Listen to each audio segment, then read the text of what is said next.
So I'm out for another wild camp. Today we're on Hallam Fell in the English Lake District. I'm going to be doing an in-depth overview of the Cloud-Peak 2 by Naturehike, and we're going to see how it performs on the fells of England's Lake District. We're not alone today though. As you can see, we've got quite a crowd. I think they're all waiting to watch that sunset. I'm just going to go back an hour or so and show you the tent being set up.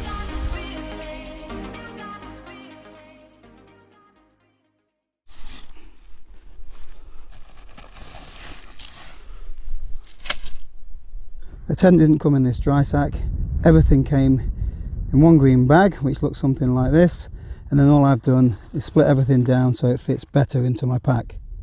If you want to keep it in the original pack, the poles and the stakes fit in this bag nicely, but I think it makes much more sense to break it down so it fits into your pack a lot easier. There's plenty of information on the tags that come attached, and also in the bag there's full instructions on how to erect the tent. I'll get it pitched up. Let's take the tent out of the bag. Make sure you put this in your rucksack so it doesn't blow away. Get a couple of tent stakes to hand. These are the stakes that come with the tent. They're made of aluminium. There's also some little loops to make them easier for pulling out.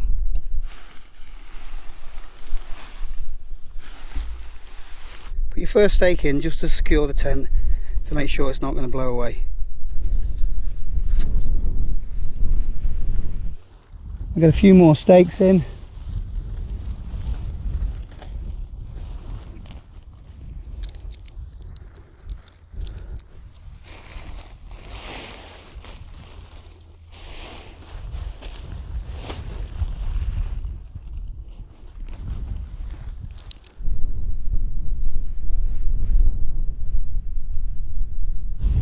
I've just pegged out the four corners of the living space.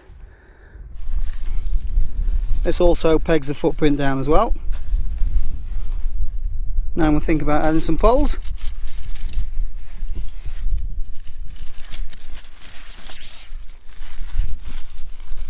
These are made out of 7001 aluminium, simply snapped together, which is standard for most tents nowadays.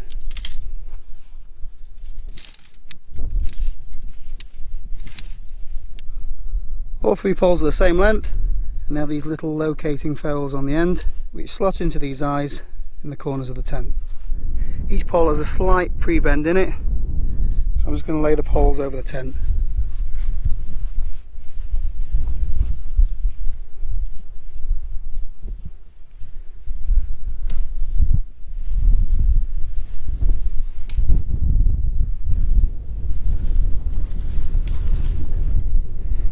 Made a bit of a star shape.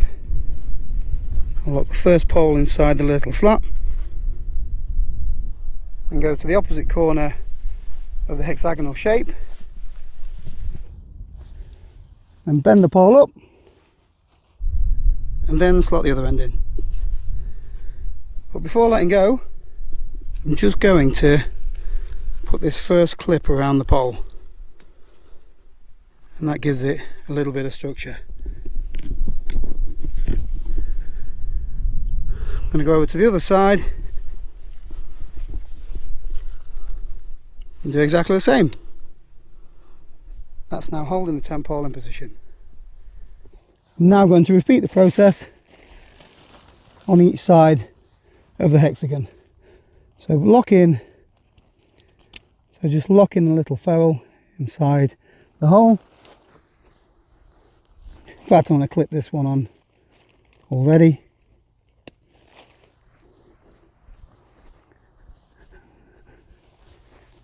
Go around the opposite side, ferrule in the hole, clip it on.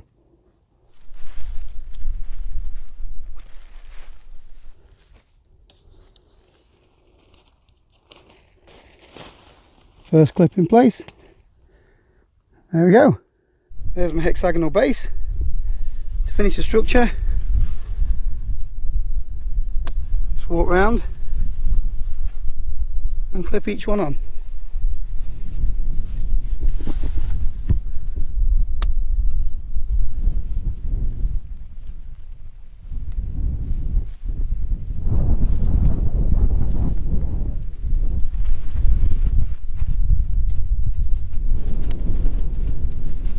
It's really starting to take shape now. Once you have all of those clips in place, move on to these top clips, which I clip onto the pole that goes over the top. So not that one, this one.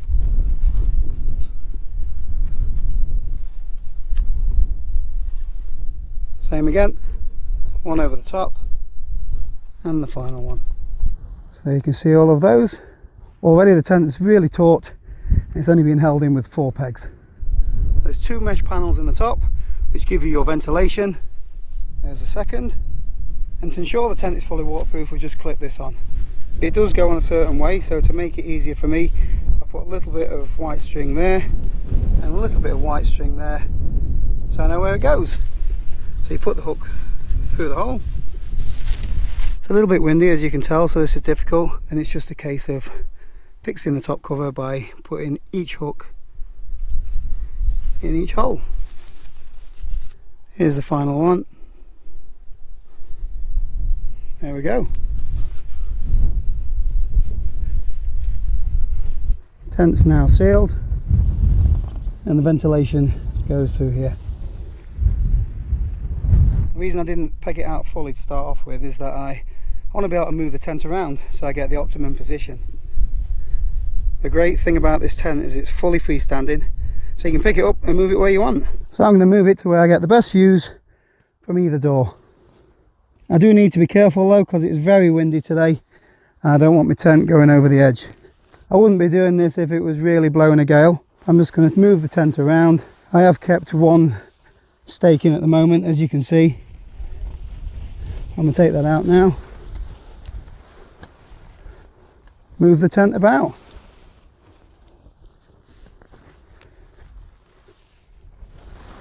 We've got a nice flat spot there.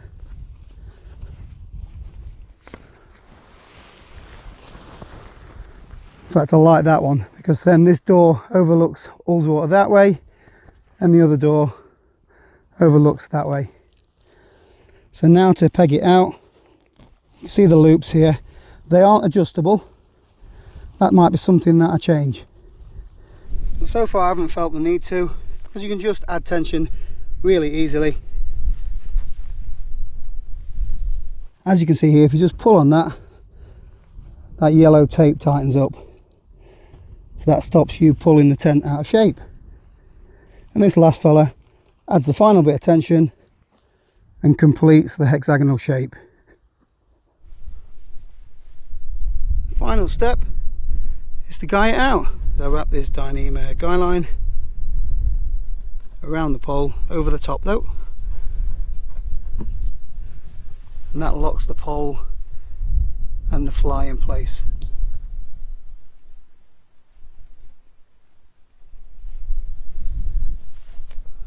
Wrap around the pole.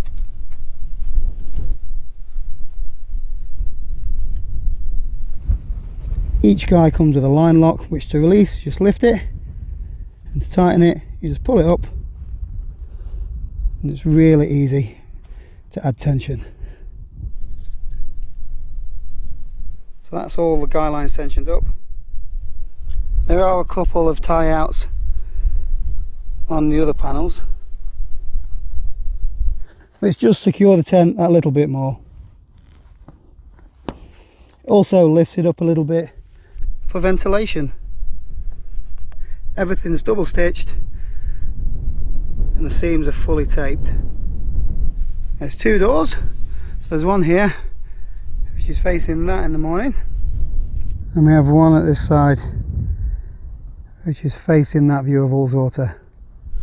The edges of the doors got a storm flap. It's held in place with a bit of Velcro at the bottom. This is a nice touch. There's an elasticated edge along here which fits nicely around the curve of the door. Each of the smaller panels has their Naturehike logo.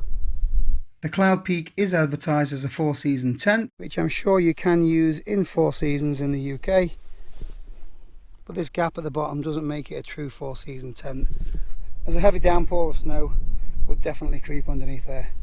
Let's take a look inside, shall we? So release the Velcro.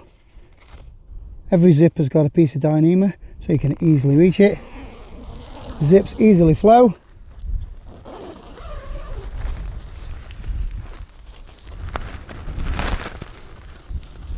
There is a little tab for securing the door. I'm just going to roughly roll it up. And then round this side there's a loop and the toggle fits through. And there's your door secured. Each side is a very large vestibule. Plenty of room for cooking and storing gear. The footprint that comes with the tent only covers the footprint of the bathtub really. Which is all I need. The inner tent is secured with toggles through a hole. They're easily unclipped, so you can fully remove the inner if you want to, but I don't think I'd ever bother. Need another hand. I'm going to open the other side.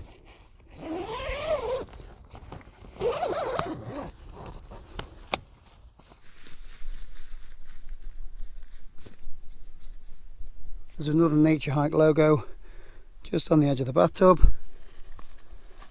Again, everything's double stitched. The door has 3 zips, one for the up, which goes all the way around. Then you can unzip the bottom, roll your door up crudely, and there's another toggle here which goes through this loop, so you can keep the mesh door open as well. If you do want extra door space, you can unzip this, and this is huge. I don't think I need these on in a tent.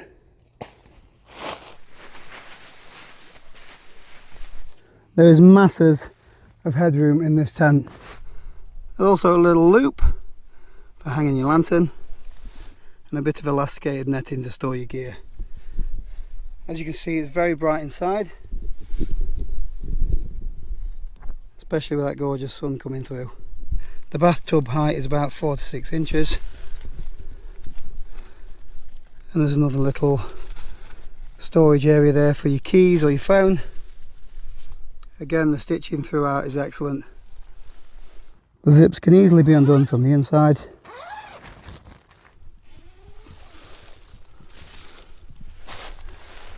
And that's going to be my view in the morning from this door.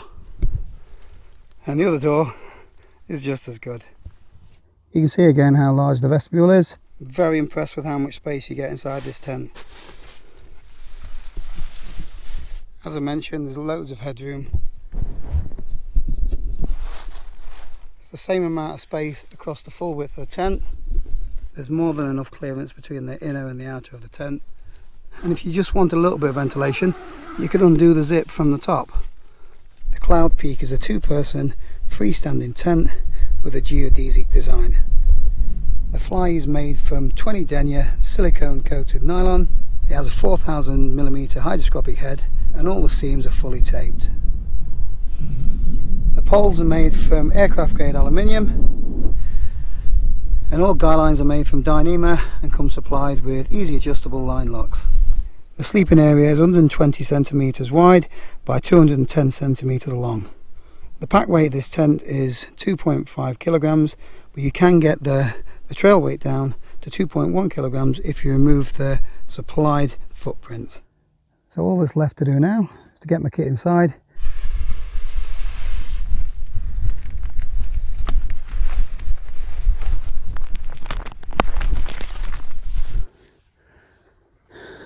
Essentials. We'll see what it's like for cooking in the vestibule. I'll get the sleeping bag out, although I didn't need it last night. I need some water for cooking. I know it's a bit scruffy, but I've just chucked all my stuff out. Single layer mattress, and there's loads of space in there. So let's get some dinner on the go. Don't think I'm having a brew yet. Going with my favourite stove today, the Pocket Rocket 2 from MSR. Wind's picking up a little bit. All got it switched on. That's no good, is it? Oh, that gas stinks. There we go.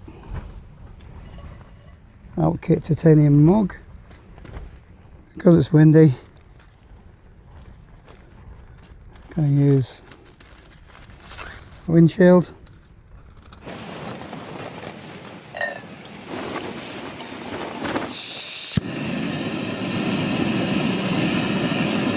Let's get the lid on.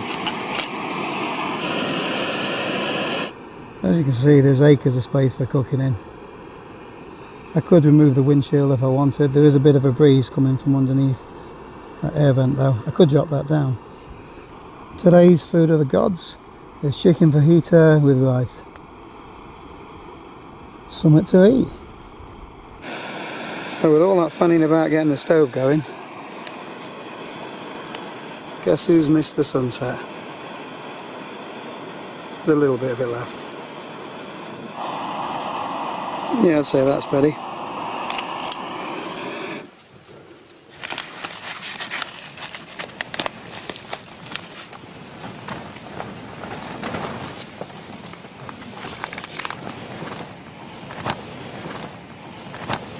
I do this every time and leave that little sachet in. Leave that to stand for 10.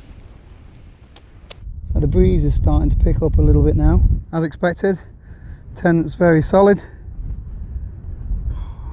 That orange glow.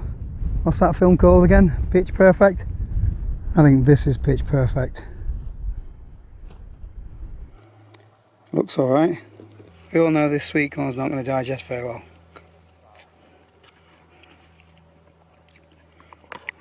That's really good.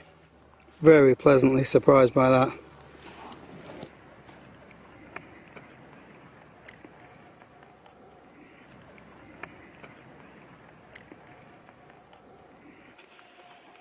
So there's plenty of room to sit up and eat your snap. And there's more than enough room to cook and store your beer.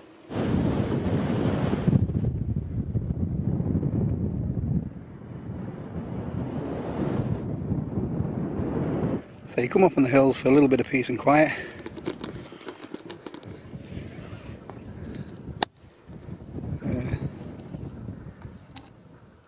One tent, there's a couple just setting up there. There's a third. Oh look, we have another. The sky's amazing. Oh, nearly lost me out.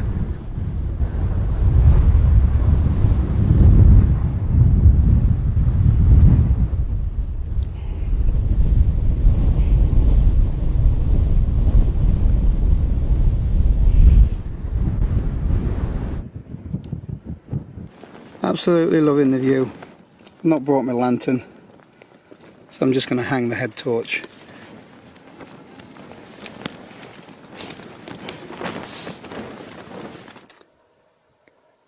Can't believe it's gone 11 PM.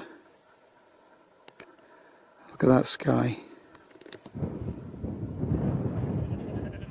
That's me done for the evening. I don't expect any developments during the night, so I'll see you in the morning. Good morning. It's a little bit bright. That's what it looks like out of one of the windows.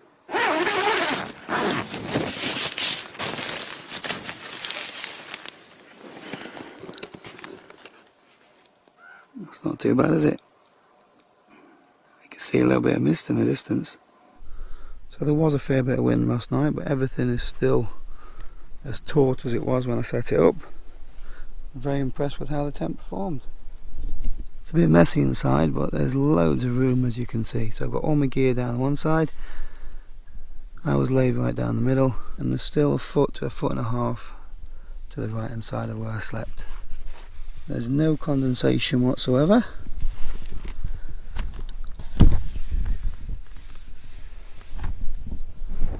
But it was a bit blustery at times, so I wasn't expecting too much, to be honest.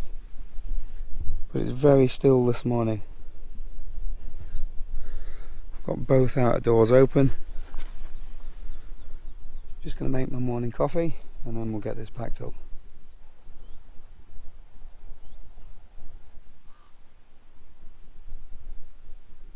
Rucksack's all packed. There's my rubbish to take away. So all that remains now is to take down the tent. That's it.